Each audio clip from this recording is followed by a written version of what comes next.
로마서 8장 28절입니다. 우리 한 절만 같이 읽을 텐데요. 두 번 읽어보겠습니다. 같이 읽겠습니다. 우리가 알거니와 하나님을 사랑하는 자 곧 그의 뜻대로 부르심을 입은 자들에게는 모든 것이 합력하여 선을 이루느니라. 한 번 더요. 우리가 알거니와 하나님을 사랑하는 자 곧 그의 뜻대로 부르심을 입은 자들에게는 모든 것이 합력하여 선을 이루느니라. 아멘.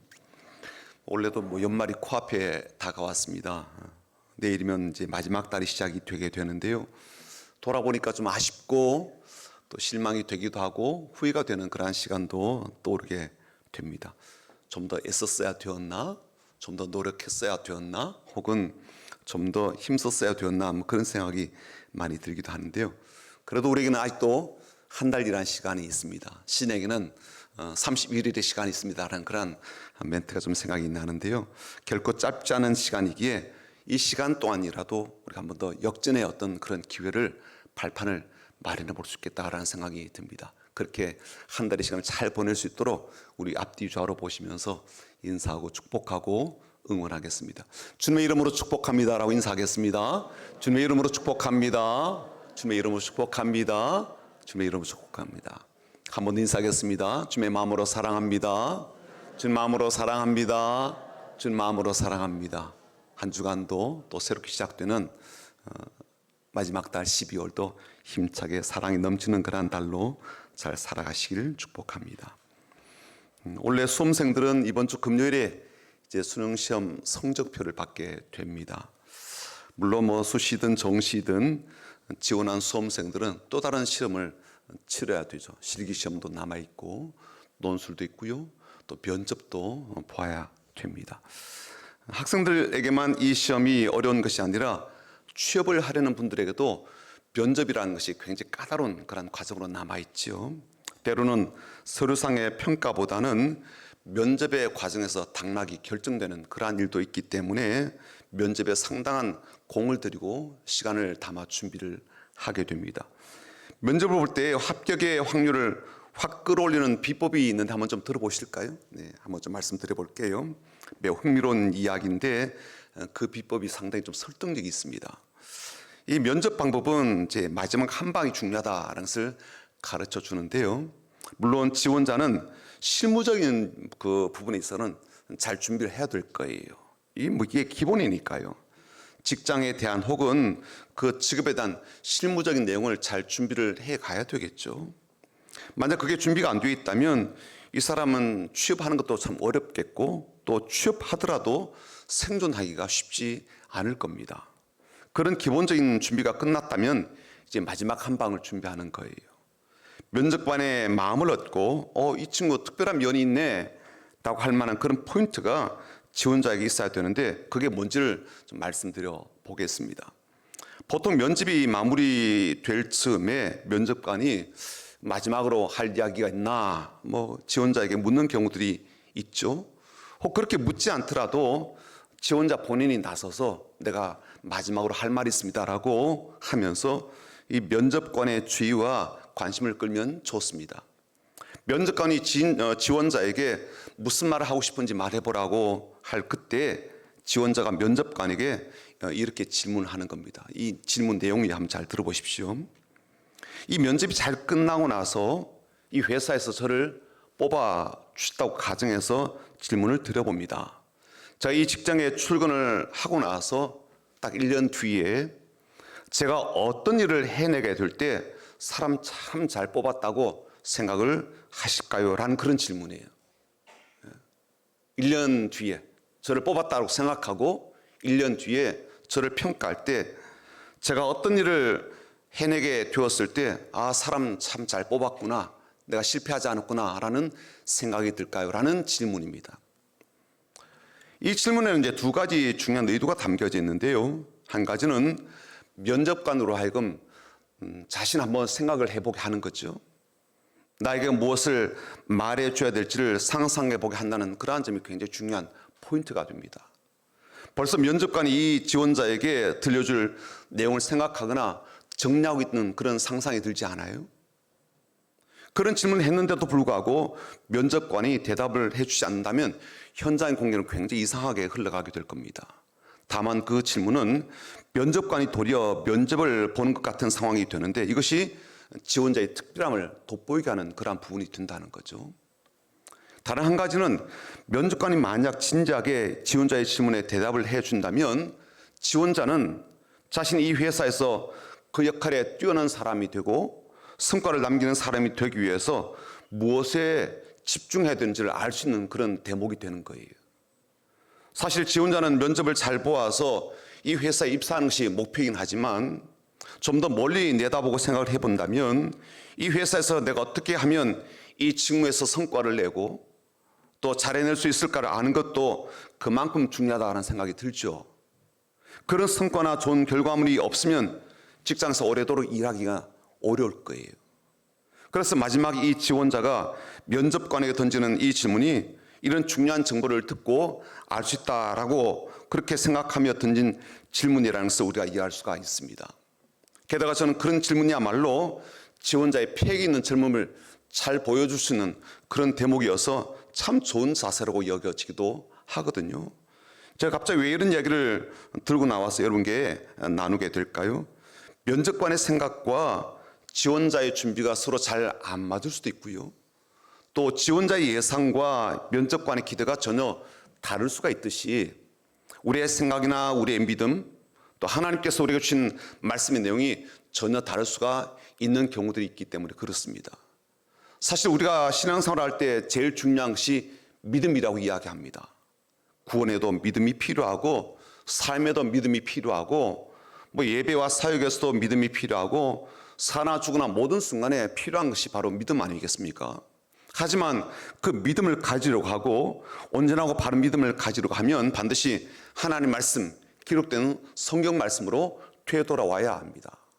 왜냐하면 말씀을 통해 믿음이 무엇인지를 우리가 알 수가 있고 그 믿음이 어떤 능력과 힘을 갖고 있는지도 알 수가 있고 또 더 나아가 참된 믿음과 가짜 믿음을 분별할 수도 있기 때문에 그렇죠.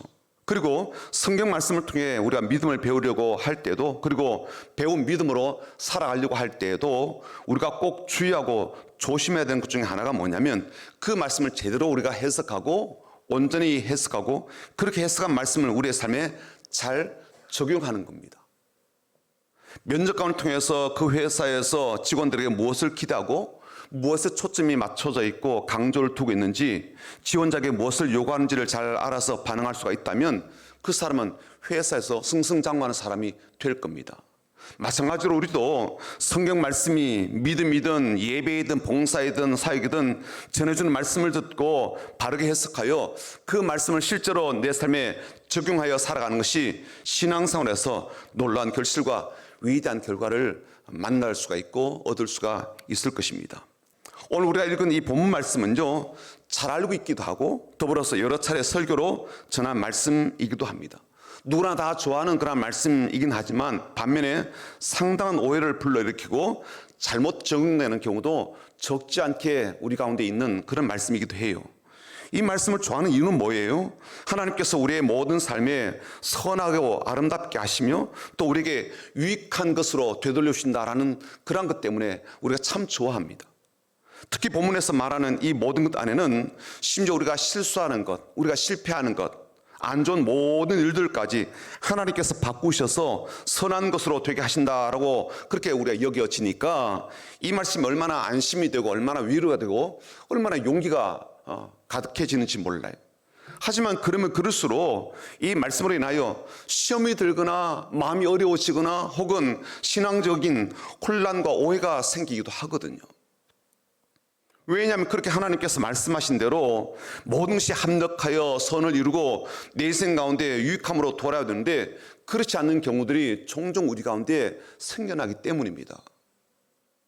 도대체 난 하나님께서 선하게 하신다는 게 무엇인지 잘 모르겠다라고 할 정도로 혹은 언제 그렇게 선하게 하실지 도리어 내가 묻고 싶다 그럴 정도로 내 삶은 왜 나아지지 않고 이렇게 답보 상태의 정체성 상태로 있거나 지지부진할까 그렇게 생각이 될 정도로 하나님의 일하심이든 하나님의 복주심이든 하나님의 도와주심이든 보이지 않고 인식하기도 참 어려울 때 우리는 신앙적으로 굉장히 많이 흔들리게 되죠. 아무리 하나님의 일하신 때가 있고 하나님의 특별한 방법이 있다, 하나님 때때로 우리가 인내하기를 원하신다, 뭐 그렇게 말씀을 들어도 하나도 내 귀에 들리지가 않는 거예요. 내 현실이 하나님 말씀보다 그분의 신앙적인 권면과 설교보다 더 크게 들리고 더 깊게 들리고 더 강하게 느껴지니까요. 그렇다면 오늘 이 말씀 우리가 어떻게 해석하고 어떻게 적용해야 될까요? 모든 것이 합력하여 선을 이룬다는 그 말씀은 도대체 무슨 뜻입니까? 면접관이 지원자에게 들려주는 대답을 잘 들어야 되듯 하나님께서 신자들에게 주시는 답을 잘 듣고 받게 되기를 주님의 이름으로 축복합니다. 먼저 모든 것이 합력하여 선을 이룬다는 이 말은요, 성경 말씀이 내 삶과 일치하지 않게 될 때, 그때도 성경 말씀은 옳다라는 그런 뜻이에요. 이 정도의 말씀이야 우리가 듣고 아멘이라고 할 정도로 쉽게 이해하고 동의할 겁니다. 성경이 하나님의 말씀이니까 당연히 성경 말씀이 옳지, 영원한 진리지, 그 정도는 우리 인식하고 있죠. 하지만 내 현실과 내 상황과 내 삶의 모습이 성경 말씀과 맞지 않고 정반대인 것처럼 보여져도, 그러나 내가 틀릴 수 있을지언정 성경은 항상 옳다라고 인정하라는 겁니다. 그게 쉽지가 않아요. 좀 그렇게 하라는 겁니다. 그런 뜻이에요. 언제나 하나님은 옳으시고 성경 말씀은 바르다는 사실을 전심으로 동의하라라는 뜻이 이 말씀 가운데 담겨져 있습니다. 성경을 보면 성경의 약속과 자신의 현실이 정반대이거나 하나도 맞지 않는 것처럼 보이는 사람들이 종종 등장하거든요. 아브라함이 바로 그런 경우인데, 하나님으로부터 그를 통해서 놀라운 민족을 이루시겠다라는 약속을 들었습니다. 하지만 그 나이가 거의 100세가 되고 그의 아내 사레의 나이가 거의 90이 되었을 때도 자신을 통해서 단 한 명의 아들도 얻을 수 없었잖아요. 자신의 나이와 몸 상태를 생각해 보면 하나님 말씀은 뭐 정반대이다 못해 거짓말이 되는 거죠. 거짓이죠. 이 나이가 되도록 자식 한 명 얻지 못했으니까요. 오죽하면 여종 하갈을 통해서 자식을 얻어보겠다라고 생각을 했는가 하면 자기 집에 있던 종 엘리에셀을 통해서 양자를 삼아서 자식을 이어가 보겠다, 하나님이 주신 약속을 이뤄보겠다, 그런 생각까지 했겠습니까? 오죽하면 그게 불신앙적인 방법이죠. 하나님께서 하신 말씀이 아니니까. 그러도 불구하고 오죽하면 그런 생각을 했겠냐고요. 오죽하면. 하지만 아브라함은 그런 현실 속에서 어떻게 반응하고 믿음으로 살아내었습니까? 로마서 4장을 보면 아브라함의 상황을 사도 바울은 이렇게 설명합니다. 쉬운 성경 번역본으로 된 건데 한번 들어보십시오.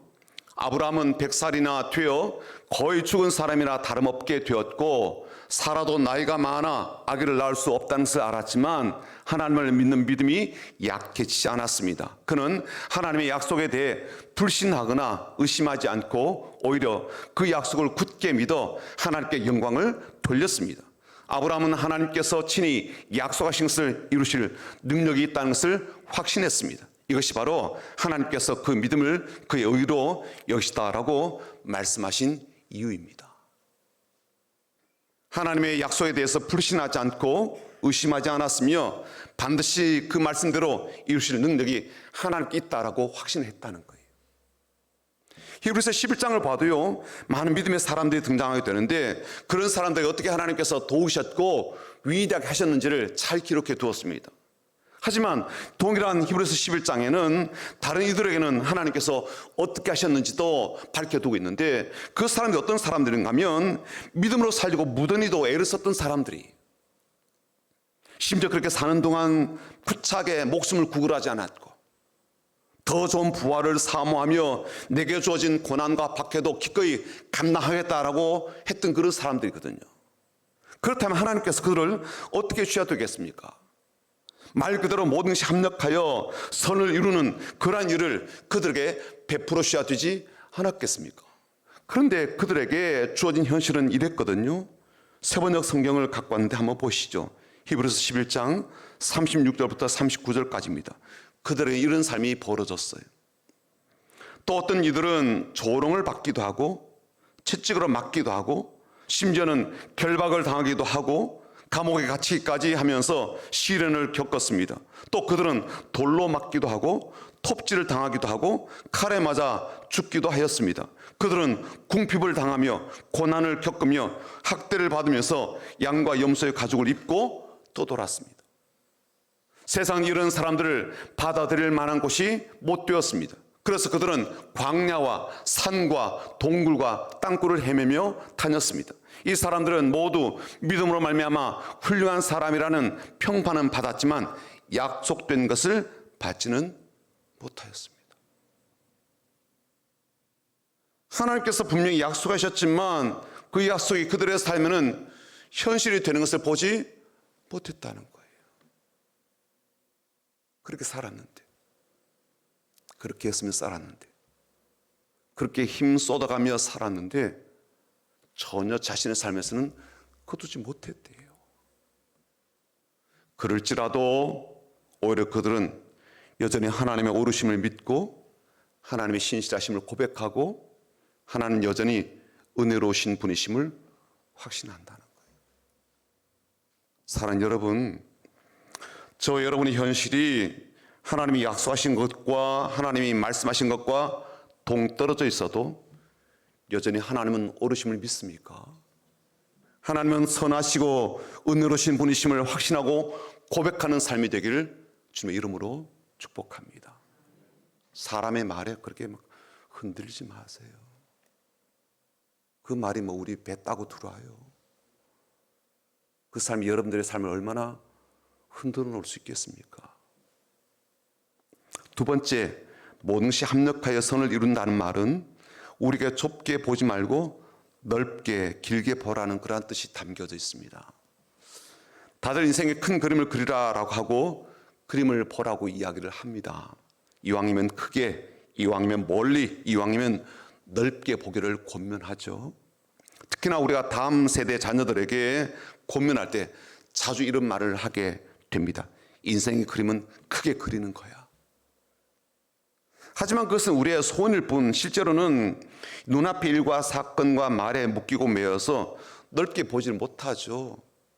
멀리 보지 못하고 크게 보지 못합니다. 그리고 그림도 잘 그려가지 못해요. 어제 제가 손주 시연이한테 그런 질문 한번 툭 던져봤어요. 야, 넌 뭐 좋아하니? 뭐 꿈이 있어? 몰라요.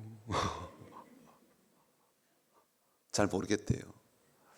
한참 뭔가 재밌는 걸 이렇게 꿈꿀 것 같은데 그렇지는 않아요.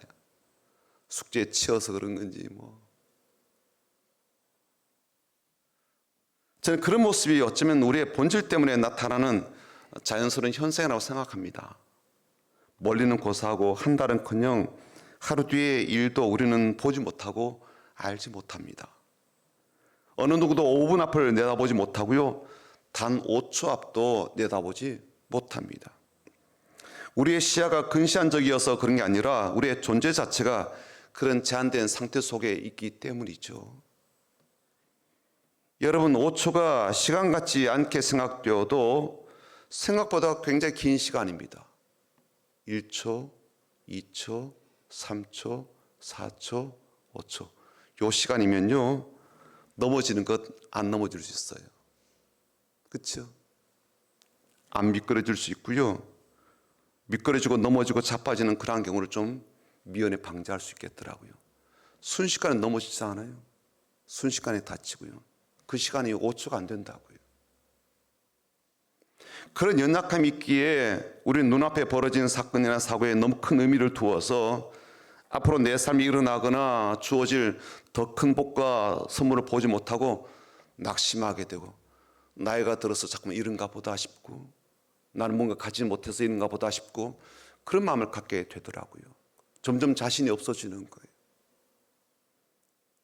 오죽하면 사도 바울이 이렇게 권면했겠습니까? 한번 보실까요? 고린도전서 13장 12절인데 그럼 같이 읽어보겠습니다. 함께 읽을까요?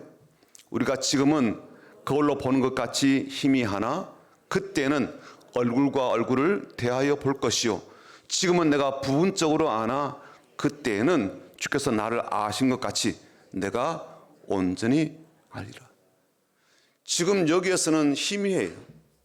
불확실하고요. 불분명하고요. 잘 보이지가 않아요. 그래서 답답해요. 애들을 봐도 답답하고 내 삶을 봐도 답답하고 여러 상황이 답답해요. 뚜렷하지 않아서 그렇죠. 선명하지 않으니까.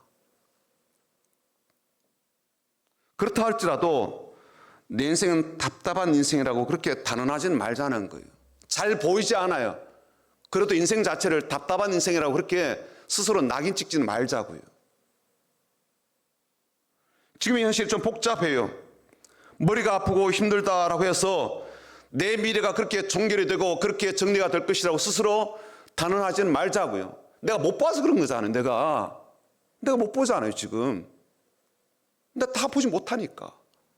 답답하긴 한데 그렇다고 아이고 인생 답답한 인생이라고 그렇게 낙인 찍지는 말자는 거예요. 애들이 아직도 그림을 못 그려요. 인생에 대한 그림을 잘 못 그린다고요. 어떻게 인생 그림 좀 그렸니? 서진이는? 못 그렸대 이 친구도. 어떻게요? 그렇다고 답답한 인생이라고 그렇게 단언하지 말자는 거예요. 우리가 좀 못 보고 있잖아요. 잘 안 그려지고 있고. 그래도 좀 더 크게 보자, 좀 더 넓게 보자, 좀 더 멀리 보자는 그러한 뜻이 담겨져 있죠. 지금은 부분적으로 알고 지금 희미하게 보이고 지금은 불확실한 것 투성이지만 그날이 되고 그때가 되고 그 순간이 되면 이 모든 것들이 풀려지게 되고 선명하게 이해될 날이 올 거니까 그때까지 좀 참아내자. 그래도 한 번 더 멀리 내다볼 것을 우리가 권면받고 있는 그런 말씀이에요. 세 번째, 모든것이 합력하여 선을 이룬다는 이 말의 뜻은 하나님은 언제나 모든 일에 선하시다는 그러한 뜻입니다. 하나님이 선하신 분이시기에 그 하나님이 우리의 모든 삶을 선하게 유익되게 하실 수 있습니다. 물론 우리가 볼 때는 이해할 수 없는 일들이 곳곳에 벌어지기도 해요. 왜 선한 사람이 착한 사람이 복을 받지 못할까? 심지어 왜 불행하게 살까? 반면에 왜 악하고 죄를 저지른 그러한 사람이 잘 살까? 벌을 받기는커녕 떵떵거리며 잘 살까? 이건 일어나지 말아야 될 최악의 문제 아니겠습니까? 하지만 우리는 현실 속에서 그런 일들을 꽤 보기도 합니다. 그래서 우리는 두 가지 극단적인 생각을 품게 되는데요. 내가 잘못되었나? 내가 잘못 생각했나? 저 사람이 악한 사람이 아닌데 내가 선하게 봤었나? 반면에 저 사람은 선한 사람인데 내가 잘못 보고서 악하다라고 그렇게 평가했나? 또 한 가지는 내가 잘못되지 않았다면 하나님은 없다라는 생각을 하게 되기도 한다는 거예요. 어떻게 이런 상황을 보고 아무런 조치도 취하시지 않는지, 그러니 하나님이 없다라고 결론 내릴 수밖에 없는 그런 분도 계시다는 거죠. 어쨌건 그런 일들로 말미암아 실망하게 되고 의심하게 되고 불신에 빠지게 되고 교회를 떠나게 되거나 아니면 하나님과의 관계를 정리하는 사람도 있다는 거죠. 하지만 오늘 주신 이 말씀의 확실한 의미는 어떤 순간에도 어떤 상황에서도 어떤 문제 가운데서도 하나님은 선하시다는 거예요. 사람들이 이해할 수 없어도 심지어 나 자신도 받아들이기 어려운 일이라 할지라도 그러나 하나님은 선하시다 이 사실만큼은 변함이 없다는 거예요. 다윗이 쓴 시편이 참 많은데요. 그가 쓴 시편 34편을 보게 되면 이렇게 권면합니다. 시편 34편 8절인데 한번 같이 읽어볼까요? 읽어보겠습니다. 너희는 여호와의 선하심을 맛보아 할지어다 그에게 피하는 자는 복이 있도다. 이 편지, 이 시, 이 찬양을 언제 썼는가 하면요, 사울 왕에게 쫓기다 더 이상 피할 데가 없다라고 생각되어서 블레셋 땅으로 망명한 때 그때 쓴 시예요. 그것까지는 사울 왕이 추격하지 못할 것이라고 생각되었기 때문에 그래요. 근데 하지만 생각해 보십시오. 다윗이 어떤 사람입니까? 믿음의 사람이잖아요. 어떻게 이방 땅으로 망명할 생각을 해요? 믿음의 사람이? 다윗조차도 인간적으로 보면 이런 상황을 받아들이기 참 어렵고 신앙적으로 이렇게 하는 자신의 행동을 정당하기가 참 어려웠을 거예요. 그런데도 그는 그렇게 남의 땅으로 망명을 하였습니다. 하지만 쓰레기차 피하려고 하다가 똥차를 만나는 것처럼, 혹은 비바람 피하려고 하다가 태풍을 만난 것처럼 그가 피한 곳이 하필이면 다윗의 소년일 때 전쟁돼서 물맷돌로 죽였던 골리앗의 고향인 거예요. 동네인 거예요. 그리고 블레셋의 그 왕의 신하들 중에는 용케도 다윗을 알아보는 사람들이 있었습니다. 사울을 피하려고 하다가 블레셋 사람들에게 죽을 위기가 되었죠. 그때 다윗은 순간적으로 기지를 잘 발휘하여서 미친 척하면서 그 위기를 벗어날 수가 있었습니다. 그런데 그런 상황에까지 이르게 되고 망명까지 하면서 살아보려고 했던 자신의 생명을 한순간에 잃어버릴 상황에 처하게 되었고, 이방인들에게 개죽음 당할 그러한 상황에 놓이게 되었지만, 그가 기가 막힌 임기응변으로 상황에서 벗어나게 되면서 한 고백이 바로 오늘 제가 함께 나눴던 그 고백이거든요. 너는 여호와의 선하심을 맛보아할지어다 그에게 피하는 자는 복이 있도다. 그러고 그가 찬양한 것, 그가 쓴 시가 이런 시입니다. 읽어볼까요? 여호와는 마음이 상한 자를 가까이 하시고 충심으로 통회하는 자를 구원하신도다. 의인은 고난이 많으나 여호와께서 그의 고난에서, 모든 고난에서 건지시는도다. 그의 모든 뼈를 보호하시며 그 중에서 하나도 꺾이지 아니하도다. 그 하나님이 선하신 그런 분이시기에 고난 속에 있는 의인들의 기도를 들으시고, 그 하나님은 긍휼이 깊으셔서 의인을 고난에서 건지시며 그 모든 뼈가 꺾이지 않도록 보호하신다는 그 말씀이잖아요. 바로 그 하나님의 선하심을 맛보라고, 경험하라고, 신뢰하며 의지하라고 그렇게 외치는 시이기도 합니다. 본인이 실제적으로, 절대적으로 하나님의 선하심을 경험하였기 때문에 그렇죠. 마지막으로 모든 것이 합력할 선을 이룬다, 이 말은 하나님이 의도하신 목적을 이룬다는 뜻이기도 합니다. 우리에게 일어나는 다양한 일들, 좋은 일이든 그렇지 못한 그러한 일이든 상관없이 하나님은 자신의 의도하신 그 목적을 이루시는 분이십니다. 하나님은 어떤 것도 무의미하거나 무가치하지 않습니다. 여러분, 이 말을 잘 마음에 좀 새겨보자고요. 우리는 어떤 일을 해놓고 결과가 좋지 않으면, 원하는 결과를 얻지 못하면 헛고생에 따라 생활을 한단 말이죠. 특히 사람에 대해서 실망하게 될 때 더더욱 그런 마음이 듭니다. 그래, 머리 금은 짐승은 거두주는 게 아니여. 내가 또 착각했네. 내가 바보네. 내가 한 행동과 모습이 참 쓸데없는 짓을 했구나라고 후회가 들 때가 있습니다. 조금은 이기적으로 얕게 살아도 되는데 괜히 오지랖을 떨었구나라고 생각이 될 때 우리는 우리가 한 그 수고가 얼마나 부질없는 일이었는지를 많이 생각하고 자책하게 되기도 하죠. 하지만 하나님 입장에서는요, 전혀 그렇지가 않아요. 왜냐하면 하나님은 우리에게 일어난 모든 일들조차도 하나님 목적을 위하여 쓰실 것이기 때문에 그래요. 우리는 소용없는 일에 힘쓴 것으로 인해서 더 힘이 빠지게 되지만 하나님 입장에서는 결코 그럴 일이 없다는 겁니다. 왜냐하면 아무도 기억해 주지 못하는 그런 사소한 일이라 할지라도 기억하셔서 우리에게 상급으로 주시고, 남들은 보지도 알지도 못하고 생각지도 못한 일이라 할지라도 하나님은 그 일의 가치와 의미를 아셔서 하나님의 더 큰 목적을 이루시는 일에 사용하시고 그렇게 일하시기 때문입니다. 사랑하는 성도 여러분, 우리에게도 선하신 하나님은, 항상 모든 것에 오르신 하나님은 지금도 우리의 모든 삶을 위하여 합력하여 선을 이루고 하나님의 큰 목적을 이루도록 일하심을 믿습니다. 우리 하나님은 선하신 하나님이시기 때문에 그렇습니다. 하지만 여러분, 오늘 마지막 이 한 말씀을 꼭 듣고 돌아가시면 좋겠습니다. 오늘 이 말씀은요, 모든 사람이 주신 말씀이 아니에요. 본문 같이 한번 읽어볼까요? 로마서 8장 28절인데 한번 같이 읽어보겠습니다. 우리가 알거니와 하나님을 사랑하는 자, 곧 그의 뜻대로 부르심을 입은 자들에게는 모든 것이 합력하여 선을 이루느니라. 명확하게 전자고서 주신 말씀이죠. 하나님을 사랑하는 자에게 주신 말씀이었습니다.